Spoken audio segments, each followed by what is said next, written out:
What is up, you beautiful people? Welcome to another King Arthur Legends Rise video. Hope you guys are having an amazing day.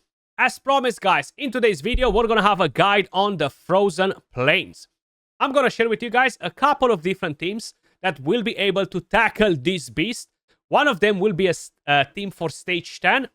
And I'm gonna share with you a more accessible, free-to-play-ish team that can do Stage 8 and Stage 9 if you are patient enough to retry it and maybe up some of the stats on your characters. The main reason why you want to farm this dungeon, in general, of course, not just now, is because you're getting materials for your relics. Now, at the moment, you want to farm it because you are getting the materials and you have the Happy Holidays event, which is kind of like a no-brainer. You're getting those resources. Why not gain some additional resources? Yes, it's true. Probably you don't want to farm for 2 weeks only the Frozen Plain, the Plain of Beasts and campaign. But you know what? If you do it now, you're not going to have to do it for the next 2 months or so because you're going to be loaded on these materials. And you're going to gain tons of other rewards from here as well, guys. So definitely worth doing. Now, I just want to say a massive shout out to every single one of you guys that supported the channel through the Supporter Creator Program. The amount of support you guys have been showing is absolutely amazing, and I really, really appreciate you guys. If by any chance you have no idea what I'm talking about, if you click on the link in the description down below, you're going to be able to click on Support Skratch for free. It doesn't cost you nothing, and I'm going to earn some rewards, and I'm going to be able to send you some rewards as well, guys. So definitely jump on it. I still have some stamina and gold coupons left. Make sure you guys click on that support. It doesn't cost you nothing. Plus, it really, really helps a lot. Talking about the restricted area, Frozen Plains, guys. I'm going to start with the free-to-play-ish team. We're going to go to Frozen Plain 8. I'm going to show you what team I'm running. Now, I've managed to defeat Stage 9 as well with it. But I feel like out of 7 tries, only once. Okay, so there's a lot of RNG. If Morgana survives, you're going to be fine. This is the team that we're running. We're running Morgana with her Flame Relic. That's something that you don't really want to do, but that's the free-to-play relic. She comes with that. So we're going to use it as it is. We're going to use Accolon with the standard relic. We're going to use Kai with the standard relic. And we're going to use Isolde with a different relic. Her standard one is the Frost relic, if I'm not mistaken. I prefer the Storm one just because it has better healing. Now you need 2 very important things versus this boss. Recovery Disruption. Without it, you are not going to do this boss, okay? He's absolutely going to stomp on you. Then Defense Down. Without Defense Down, you're not going to deal damage. So we're going to use Morgana to apply Defense Down with her basic skill. Kai as the main damage dealer. Now, Kai can put Recovery Disruption as well, but she's not very reliable on the other relics. 40% chance, and on the fire one, which you don't want to use, is an 80% chance. If you're using that, she's going to be dead. So it's pretty pointless. The best one, of course, is going to be Accolon. 2-turn cooldown. 2 vigor cost rather than cooldown, sorry. And you're going to have a double hit with an 80% chance to inflict recovery disruption. The uncommon is not good, and that's mainly because he's on a 3 vigor cost with a 50% chance. Now, he does have the passive, which, again, 5-turn cooldown, not good at all. Then we have Florentius. You can get Florentius for free by grinding Arena. And you purchase him from the Arena shop as a memory stone. And bang, you got a free legendary. You just gotta grind Arena. Personally, I don't really like doing it much. So when I got my very first legendary, it took me around 3+ weeks to get one, right? So roughly you need to grind around 2-3 weeks to get a legendary from the Arena shop. But he can put recovery disruption as well. You can use characters to apply, as an example, attack speed down on the boss, like Tristan, but that's not a very reliable team either. That's something that I was using early on.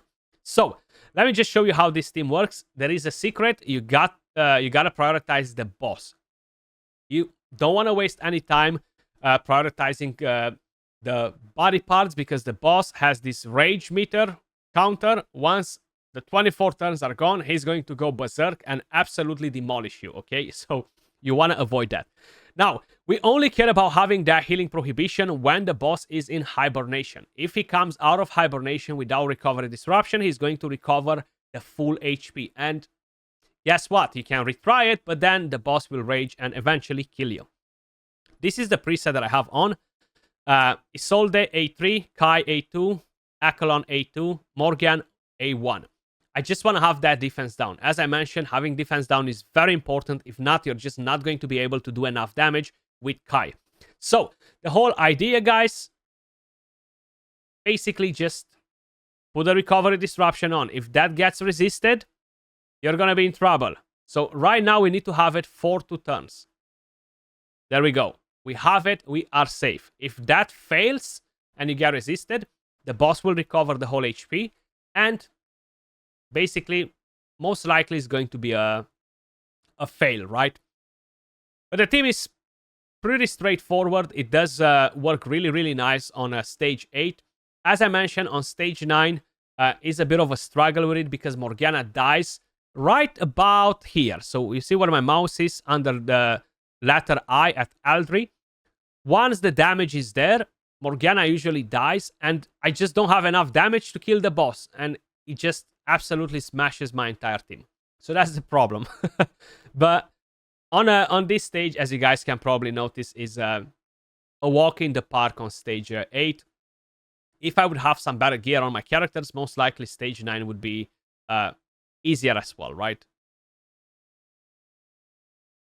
And of course, I don't have all of them awakened, so that makes quite a bit of a difference. We got the defense down, beautiful, an ally attack as well.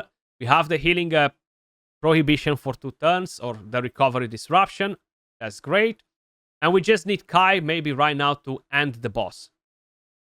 Close. But we got the job done anyway. So there you go.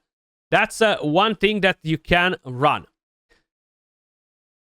Now, if we are talking about the next team, which is the team that I'm running on stage 10, there is a bit of a difference. Not a lot of a difference, to be honest. I just have a better healer. Of course, I'm using Gillian because it's a no-brainer. So I'm going to take Isolde out. I'm going to take her out, and there we go. And basically, I'm doing this, but I'm bringing her back with the Storm Relic. So now I can actually have defense down all the time, okay? Because this is just so much better. And I maxed my relic. This is my second legendary relic that I maxed, and that's because I'm farming the very high stages in that dungeon, right? So I'm getting materials every single day. But there you go. 70% chance to inflict defense down for 2 turns with a double hit. So I can apply 2 defense downs at the same time, not 1. And that's even better, right? Let me just quickly show you how this is being done as well. But once again, prioritize the boss. If I'm not prioritizing the boss, I'm not going to do this fight. Because the boss will smash me. So Gillian, much better here. Stronger healing, right? The passive, if the boss decides to land freeze on us or anything like that later on, we can actually remove that. And overall, she's just better, right? I don't have to tell you that because you guys probably know it. But look at the damage. You see how much faster we're dealing damage now that we have double defense down on. The Storm Relic on Morgana is so freaking good. I can put Sleep for 2 turns with her A3 skill. I can put Healing Prohibition for 2 turns as well. So it's pretty reliable to have that on, to be honest, from the Storm Relic. But once again, is on a 3 vigor cost. It's much harder to have your damage dealer go after and do damage. Plus, you need that defense down. If that doesn't get applied, you are in trouble, basically. So we are almost at 50% HP. But I'm going to show you the end, guys, because there's no point to keep you through this run as well and just waste time, because I do need to show you the builds as well. So this takes around 4 minutes per run, guys. It's not the fastest farming time or anything like that, but I don't really care about it. I'm just going to load 20, 30, 40 runs, 700 plus stamina or whatever, and when it's done, it's done. It might fail if recovery disruption will not land, if I'm going to get resisted. One thing that I forgot to mention is that the boss will apply decrease accuracy on your characters.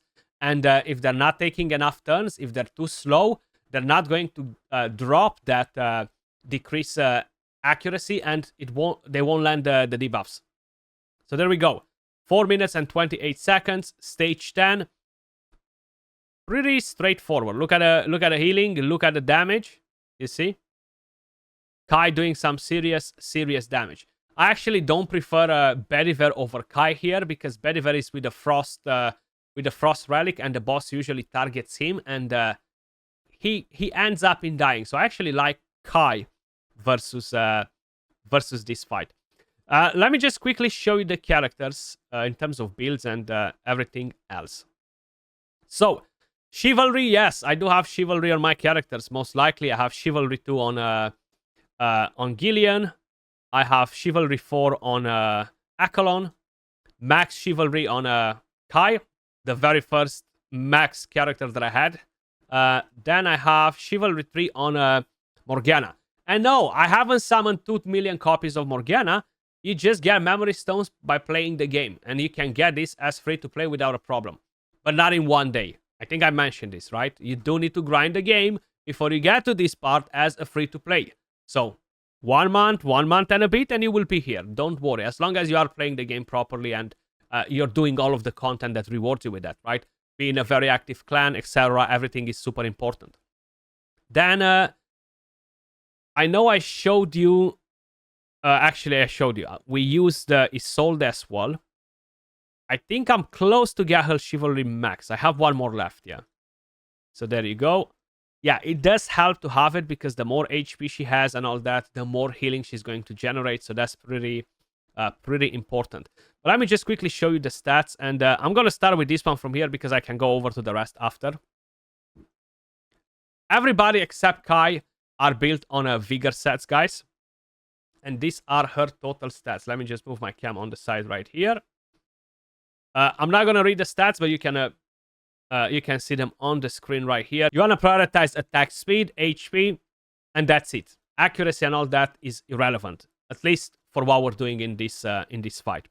Then, if we're going to go back to Morgana, so these are her total stats right here. As much attack speed as possible and survivability. You do need to have effect accuracy, and you need to have some hit accuracy. Unfortunately, it seems like I don't really have a lot of hit accuracy on her, but I'm going to see why that's the case. Probably I swapped some pieces for something else, and I forgot to give her back the hit accuracy piece, but that's what we have on her. Especially if you're using the Fire Relic, you will require some survivability, guys. Then we have Kai. This is my build, attack, set, and counterattack. These are the stats. Basically, prioritize damage, attack speed. Yeah, you don't really need to have a lot. Some hit accuracy, as much crit damage as possible, and 20 plus crit rate, 20, 30 crit rate will get the job done. And we have 1 more character, right? Akalon. Again, crit rate plus vigor, not fully awakened. These are the total stats. Some attack speed, it will be important. Effect accuracy and hit accuracy plus survivability. No crit rate, crit damage, attack, all that doesn't matter on her. She's not here to do damage. She's here to ensure that she is putting that recovery disruption debuff on the boss, basically, right? And Gillian, life and vigor set. As much recovery as possible, as much HP as possible. She's pretty slow. I need to get some more attack speed on her, to be honest.